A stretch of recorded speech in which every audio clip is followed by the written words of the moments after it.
حضرت عمر بیٹھے تھے. ہمارے یہاں تو روز لوگ دلیلیں دیتے ہیں نا, کہتے ہیں حضرت صاحب آپ ٹھیک کہہ رہے ہیں پر اب کام نہیں چلتا, آپ ٹھیک کہتے ہیں پر گزارا نہیں ہوتا, اب آپ ٹھیک کہتے ہیں پر وہ دور اور تھا, یہ دور اور ہے. تو میں نے کہا نہیں, آپ کو غلطی لگ گئی ہے, وہ بھی میرے نبی کا دور تھا, یہ بھی میرے نبی کا دور ہے, جھنڈا حضور کا ہی چمک رہا ہے, آپ کو غلطی لگ گئی.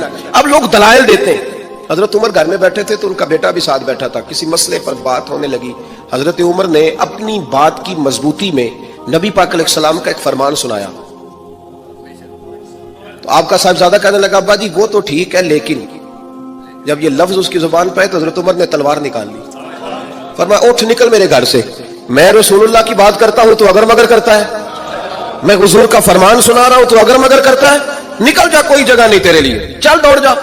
جو میرے نبی پاک کا فرمان آنے کے بعد اگر مگر کرے وہ عمر کی چھت کے نیچے نہیں رہ سکتا, چل نکل. یہ کوئی بات ہے؟ پیار بھی کرتا ہے, کلمہ بھی پڑھتا ہے, اگر مگر بھی کرتا ہے.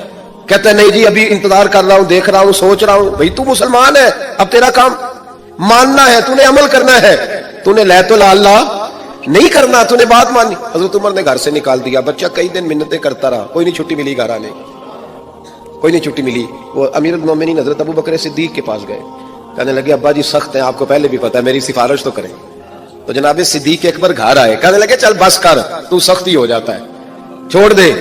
کہنے لگے ابو بکر تمہیں پتہ ہے اس نے کیا کیا ہے؟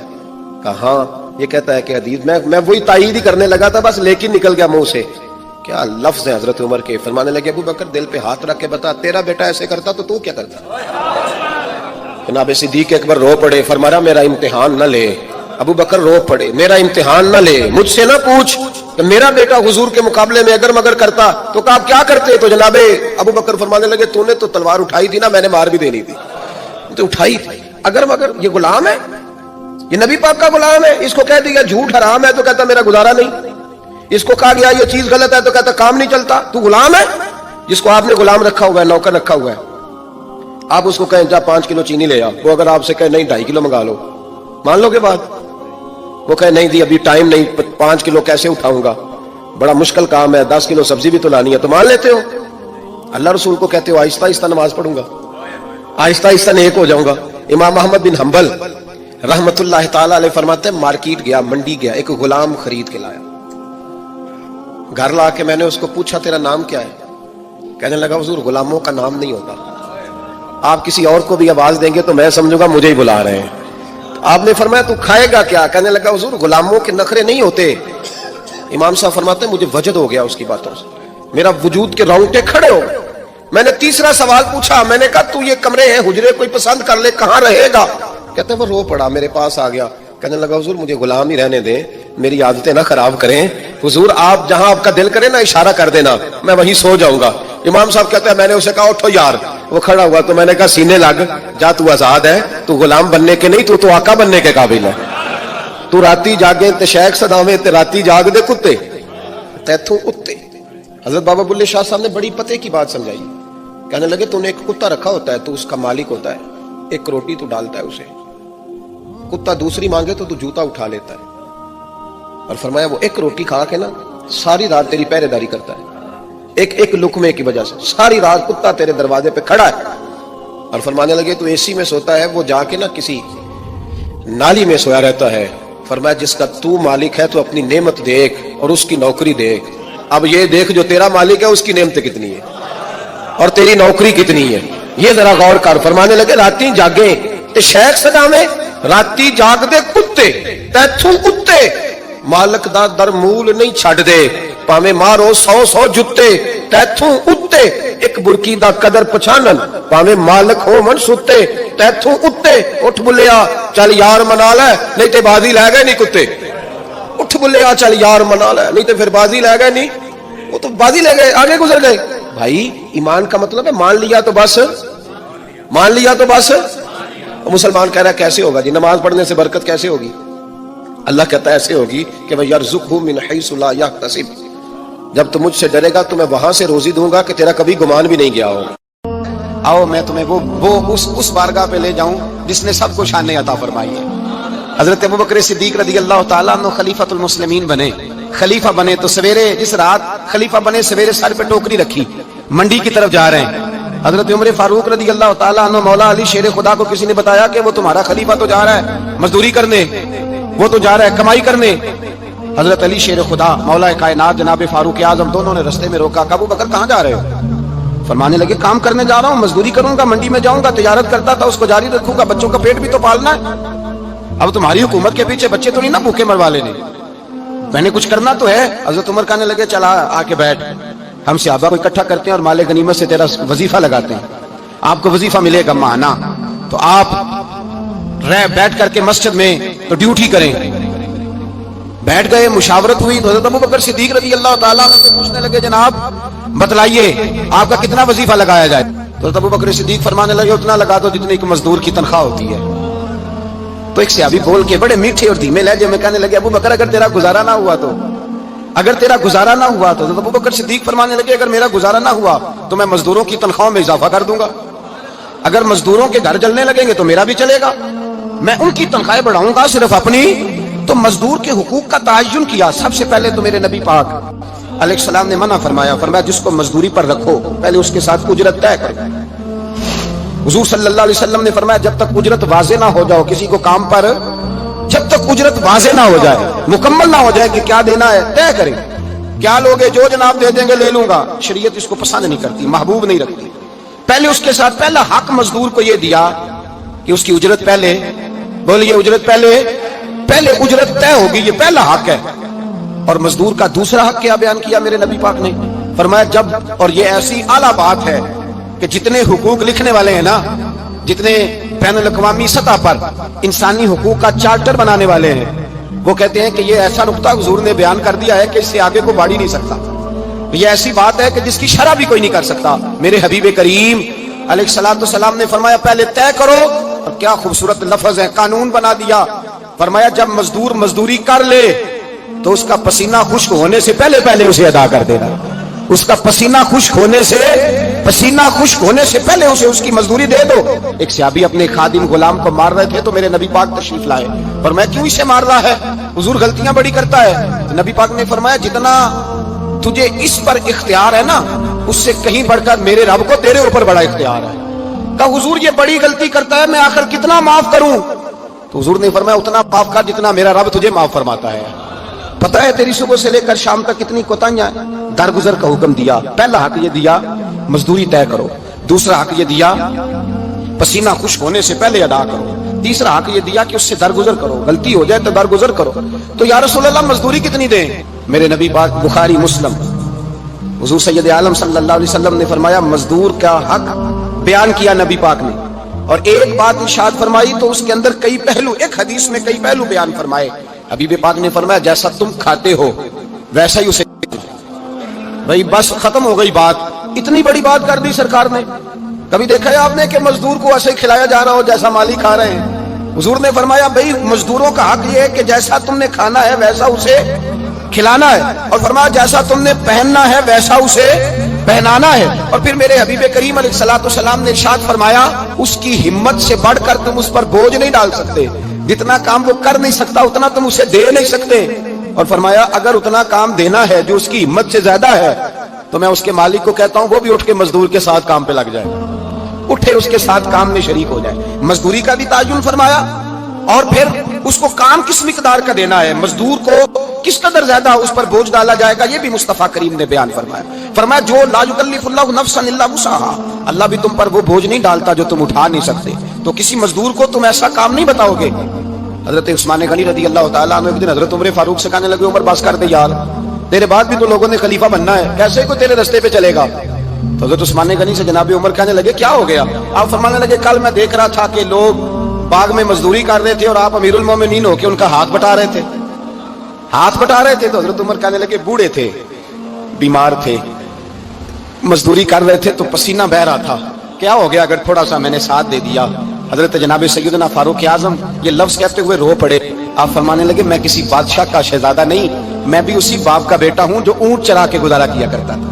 میں نے آگے بڑھ کے لوگ حیثیت بھول جاتے ہیں، اپنی حیثیت بھول جاتے ہیں. اللہ تبارک و تعالیٰ جب کچھ عطا کرتا ہے ان کا رویہ اپنے ماتحتوں کے ساتھ اتنا سخت اور جابرانہ آمرانہ ہو جاتا ہے, اس قدر زیادہ ان کے لب و لہجے میں کڑواہٹ آ جاتی ہے, اس قدر زیادہ ان کی طبیعتوں کے اندر سختی اور غرور بھر جاتا ہے کہ وہ احساس ہی نہیں کرتے کہ جو سامنے بیٹھا ہے وہ بڑا ایک دکھی انسان ہے اور وہ تکلیف میں ہے, وہ آزمائش میں اپنے آپ کو مبتلا سمجھ رہا ہے. حضرت ابو ذر غفاری رضی اللہ تعالیٰ عنہ فرماتے ہیں میں اپنے ماتحتوں کے حق میں بڑا سخت تھا, سخت تھی میری طبیعت, میرے غلاموں کی جرت ہی نہیں تھی کہ وہ میرے سامنے گفتگو کر سکیں اور ٹھہر بھی سکیں. فرماتے ہیں جس دن میں کلمہ پڑھنے گیا, جس دن میں حضور کی بارگاہ میں, تو میں نے کہا حضور کوئی خاص نصیحت؟ تو نبی پاک نے فرمایا میری نصیحت تیرے لیے یہ ہے کہ جیسا تو نے کھانا ہے ویسا ہی غلام کو کھلانا ہے, جیسا تو نے پہننا ہے ویسا ہی غلام کو پہنانا ہے. حضرت ابو ذر کہتے ہیں جو میرے اندر کمی تھی وہی میرے نبی نے نصیحت کر دی, جو میرے اندر کوتاہی تھی وہی غیب جاننے والے رسول نے بتلا دی. فرماتے ہیں میں گھر گیا, جب میں جاتا تھا تو ملازموں کا سانس خشک ہو جاتا تھا, وہ کانپنے ہانپنے لگتے تھے کہ جانے اب یہ کیا کرے گا. حضرت ابو ذر غفاری فرماتے ہیں میں گیا, ایک شخص سے میں نے کہا کھانا پکاؤ, کھانا پکایا, دسترخوان پہ لگایا اور اپنے سارے ملازموں کو کہا آؤ یار میرے ساتھ بیٹھ کے روٹی کھاؤ, آؤ سارے میرے ساتھ بیٹھ کے کھانا کھاؤ. فرماتے ہیں انہوں نے کھانا کھایا, پھر میں ان کو بازار لے گیا, جیسے کپڑے میں پہنتا تھا ویسے میں نے ان کے لیے بھی خریدے. فرماتے ہیں میرے غلام کہنے لگے آقا خیر تو ہے نا, خیریت تو ہے نا, کیا ہوا, مزاج مبارک تو ٹھیک ہے, کیا ہو گیا؟ اور یہ جو ہم فضا کو اتنا خوبصورت دیکھ رہے ہیں اور یہ جو ہم اتنی پیاری ریم جھیم برستی دیکھ رہے ہیں یہ جاری رہے گی یا ایک دن کی ہے؟ تو حضرت ابو ذر غفاری رو پڑے, کہنے لگے اب تمہیں ابو ذر غفاری بدلا ہوا ملے گا, اس لیے کہ اب میں وہ نہیں رہا, اب میں رسول اللہ کا کلمہ پڑھ کے غلام مصطفیٰ بن گیا ہوں, اب میں بدل گیا ہوں, میری طبیعت بدل گئی. غلاموں کے حق میں حضرت مولا علی شیر خدا غلام کو لے کر کے گئے دکان پر, حضرت مولا علی غلام کو لے کر گئے کپڑے کی دکان پر, 2 جوڑے خریدے, ایک کم قیمت کا ایک زیادہ قیمت کا, ایک کم قیمت کا ایک زیادہ قیمت کا, 2 جوڑے خریدے. جب واپس لوٹے تو غلام سے کہنے لگے تو اپنا لے لے. غلام کو پتا تھا کہ اس زمانے میں ہوتا کیا تھا, اس نے کم قیمت کا جوڑا اٹھایا. حضرت علی فرمانے لگے عجیب آدمی ہے, یہ تو تیرا نہیں, یہ تو میرا ہے. اس نے کہا حضور کس طرح سے؟ آپ فرمانے لگے تیرے لیے قیمتی جوڑا اس لیے خریدا ہے کہ تو جوان ہے, اور میں نے اپنے لیے اس لیے چھوٹا خریدا ہے کہ میں تو اب بوڑھا ہو گیا ہوں, مجھے تو حاجت نہیں. کہنے لگا حضور بوڑھے اور جوان کا مطلب نہیں, آپ علی ہیں. من کنت مولا فہذا علی, علی مولا, علی مولا. آپ چونکہ مولا علی ہیں اور آپ امیر المومنین ہیں, لہذا آپ نے تخت پر بیٹھنا ہے, آپ نے سلطنت کو چلانا ہے, آپ پہنیے. حضرت علی فرمانے لگے تو میرا غلام بنا ہے نا, تو نے ابھی میرے نبی کا دیدار نہیں نہ کیا, تو بعد میں آیا ہے نا, اگر تو اس دور میں ہوتا تو جان جاتا کہ یہ عمل میرا ہے, پر اس کے پیچھے جو نصیحت کے پھول ہیں وہ مصطفیٰ کے عطا فرمائے. ایک دفعہ نا حضرت ابو بکر صدیق اور جناب عمر فاروق کی نا کسی بات میں شکر رنجی ہو گئی, اختلاف رائے ہو گیا, تو جناب عمر ذرا ڈاڈی طبیعت کے بندے تھے, ڈانٹ دیا ابو بکر صدیق کو. تو صدیق ایک بار نرم بندے تھے, ماڑے دا کی کام محمد نس جانا یا رونا, تو وہ گا کے نا تو پہلے گھر روئے, پھر حضور کے پاس چلے گئے. جناب عمر کہتے ہیں مجھے بھی خیال آیا کہ یار یہ مجھے نہیں کرنا چاہیے تھا. تھوڑی دیر کے بعد اچھے لوگ جو ہوتے ہیں ان کا غصہ جلدی اتر جاتا ہے. کہتے میں نے جا کے جناب صدیق اکبر کے دروازے پہ دستک دی تو پتہ چلا وہ تو گھر ہی نہیں. میں سمجھ گیا, میں ڈر گیا, میری ٹانگیں کانپنے لگی. کیوں ڈر رہے ہو عمر؟ فرمانے لگے اس لیے ڈر رہا ہوں کہ ابو بکر جب اپنے گھر نہیں ہوتے تو دروازہ رسول پہ ہوتا. ساری بات تو سنا دی ہوگی. فرماتے ہیں میں نبی پاک کی بارگاہ میں پہنچا, سامنے ابو بکر بیٹھے ہیں, پشت مبارک میرے کریم رسول کی کعبے کی جانب, چہرہ صدیق اکبر کی جانب, دونوں کی گردنیں جھکی ہوئی. جناب عمر پاک فرماتے ہیں کہ میں بیٹھا تھا اور سوچ رہا تھا, سلام لی, جواب ملا, پر گردنیں نہیں اٹھائیں دونوں نے, مقدس گردنیں جھکی رہی. میں سوچ رہا تھا کہ اب حضور مجھے ڈانٹیں گے تو میں صدیق کے پیر پکڑوں گا, میں علی کو سفارشی بناؤں گا, میں منت کروں گا, لیکن کوئی بولے تو بات بنے نا. کہتے ہیں جب دیر ہو گئی, یہ سکوت بھی بڑا مشکل ہوتا ہے. اوہو, اگر کبھی وہ چپ کر جائے تو یہ بھی بڑا مسئلہ ہے, محبوب بھی چپ کر جائے. کہتے ہیں میں بڑا پریشان ہوا, جب میرا کلیجہ منہ کو آیا نا تو جناب عمر کہتے ہیں میں بولنے لگا تو آنسو میرے پہلے نکل گئے. اللہ اکبر. کہ میں نے رو کے کہا سونے بھول گیا تھا, میں گیا تھا ابو بکر کے گھر معافی مانگنے, پر یہ یہاں آ گئے. یہ میرے دوستوں اسے میری تقریر نہ سمجھنا, میرے رسول پاک کے یہ اصل لفظ آپ کو کتاب میں ملیں گے, آپ طبقات ابن سعد اٹھا کے دیکھیں. جناب عمر کہتے ہیں میں نے عرض کی حضور میں نے غلطی سمجھ لی تھی, میں گیا تھا ابو بکر کے گھر, حضور میں بھول گیا تھا. فرماتے ہیں نبی پاک نے جب گردن مبارک اٹھائی تو حضور کی داڑھی آنسوؤں سے بھری ہوئی, اور لفظ کیا تھے؟ فرمایا عمر تم میری خاطر میرے ابو بکر کو معاف نہیں کر سکتے تھے؟ اب بات کو سمجھیں, یہ نہیں فرمایا ابو بکر نے غلطی نہیں کی, فرمایا چھوڑ نہیں سکتے تھے, تم میری وجہ سے میرے صاحب کو چھوڑ نہیں سکتے تھے. پھر حضور نے فرمایا عمر یہ سارا مکہ تلواریں لے کے مجھے قتل کرنے آتا تھا, یار یہ اکیلا تھا، اس نے کھول کے بازو کہا تھا کہ جو حضور تک جائے گا میری لاش سے گزر کے جائے گا. فرمایا دنیا بھول جاتی ہے، مجھے یاد ہے ابو بکر صدیق نے مال بھی دیا، اولاد بھی دی، میری خاطر چھوڑ نہیں سکتے تھے. جناب عمر کہتے ہیں میں اس کے بعد سمجھ گیا کہ میرے مصطفیٰ کی رضا اسی میں ہے کہ ابو بکر کو راضی رکھا جائے. سبحان اللہ. آپ مہربانی سنو، اب فوراً سنو، فوراً اس کے بعد نبی پاک علیہ السلام نا شارع ہیں دین کے. حضور جو چاہیں کسی کے لیے حلال کر دیں اور جو چاہیں کسی پر حرام کر دیں. ایک شخص نے کہا تھا حضور 3 نمازیں پڑھوں گا، اس شرط پر مسلمان ہوتا ہوں. فرمایا 3 ہی پڑھنا، کلمہ تو پڑھنا. حضور شارع ہیں، علماء اس لفظ کو جانتے ہیں، میں زیادہ کھولتا نہیں. ہر شخص کو اجازت ہے اگر حقوق ادا کر سکتا ہے تو ایک وقت میں 4 نکاح کرے، اسے اجازت ہے. اگر حق دے سکتا ہے تو اجازت ہے. مولا علی نے بھی ارادہ کیا سیدہ کی موجودگی میں اللہ کہ میں دوسرا نکاح کر لوں. ساری کائنات کو اجازت ہے. تو سیدہ فاطمہ کے دل کو نا تکلیف ہوئی، دوڑی آئی حضور کی بارگاہ میں. بی بی صاحبہ نے زندگی بھر کھل کے کوئی بات نہیں کی، آج بھی آئیں تو چپ کر کے بیٹھ گئیں. بیٹیاں بڑی پیاری ہوتی ہیں. ابا ہی انہیں بگاڑتا ہے، لاڈ ابا ہی دیکھتا ہے، کیا کریں مجبوری ہے. تو پھر میں نے دیکھا ہے بڑے بڑے سیانے ابے سگی بہن کے بیٹے کو بھی رشتہ دے کے نا، چاہے پالا بھی بھانجا خود ہی ہو تو گھر جا کے معافی مانگتے ہیں، پتر یہ جنی بھی خراب ہی نا میری وجہ تو ہی، تھوڑا خیال فرمائیں. بیٹی معاملہ بڑا عجیب ہے نا جی. تو سرور کائنات کے پاس سیدہ آئیں تو تھوڑے آنسو آنکھوں میں آئے. فرمایا فاطمہ کیا ہوا؟ عرض کی حضور کچھ بھی نہیں، سب کو جائز ہے تو علی کو بھی تو جائز ہے نا، نکاح کرنا چاہ رہے ہیں. حضور نے خطبہ دے دیا، مسجد میں لوگ جمع کر لیے. اللہ. آج کس لیے اجتماع ہے؟ جہاد کی تیاری ہے، کوئی نئی آیت آئی ہے. فرمایا آؤ سارے مسجد میں.